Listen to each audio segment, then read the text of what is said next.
Oh my God, we're all just one organism on a planet floating through the DJ set of space. And it hits us right in that moment. We're at our peak, or what we thought was our peak. Hey, my name is Brent Pella, and this is the story of how Mr. Rogers saved me from a bad trip. A couple years ago, me and my girlfriend went to a music festival, and we tried LSD for the first time. We each took a tab, but it must have been a dud because we both just went to sleep after a couple hours. So this past year, we went to another music festival, and a buddy of mine gave me some acid, and he said, "Hey, be careful with this stuff because this is actually really strong." And I was like, yeah, I've heard that before. And we decided to take a tab each. And we wait about an hour and a half.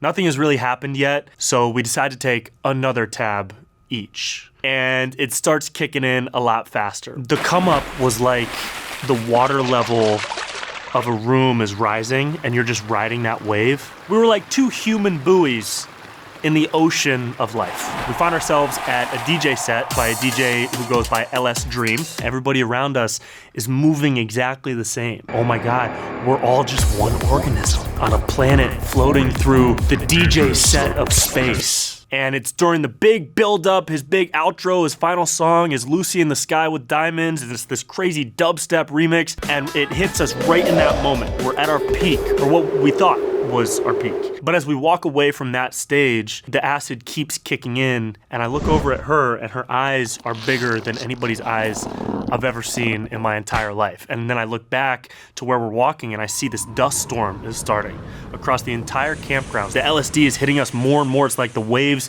just won't stop coming, and the dust looks like it's taken shape of these crazy creatures, and there's like eyes in the dust. And because it was so dusty, everybody at the music festival was wearing a mask. You don't know if people at a music festival wearing a mask are smiling at you or trying to cast a spell on you, because like 99% of people at a music festival think they're a witch. I look down at her and she's starting to tear up. So we go into this canopy, the secluded tent, and we lay down on a mat. She's sobbing. Did we do so much that this is our world now? And I'm trying to comfort her. So I look down at her and I say, no, it's temporary. This is just the medicine, working its course through our bodies. And I'm in a phase of life now where I don't do drugs. I take medicine, as you can tell from my beaded bracelets. At the same time, in the back of my head, I'm like, this might be it.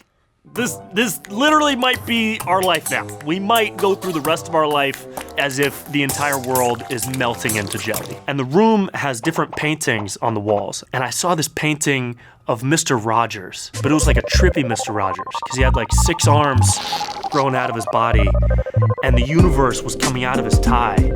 And he had this look in his eyes. He was there for me. And as I looked at him, I started to think about my childhood, growing up with Mr. Rogers, and these memories just came flooding back to me. Going to Grateful Dead concerts with my mom when I was a kid, or in 3rd grade when my crush Chelsea brought her bird to school for show and tell, and it took a fat shit on my head, and everybody called me Poussin for the rest of 3rd grade. All these awesome memories just kept coming back to me, and I poked her and I told her to look at Mr. Rogers, and we must have stared into his eyes for about an hour.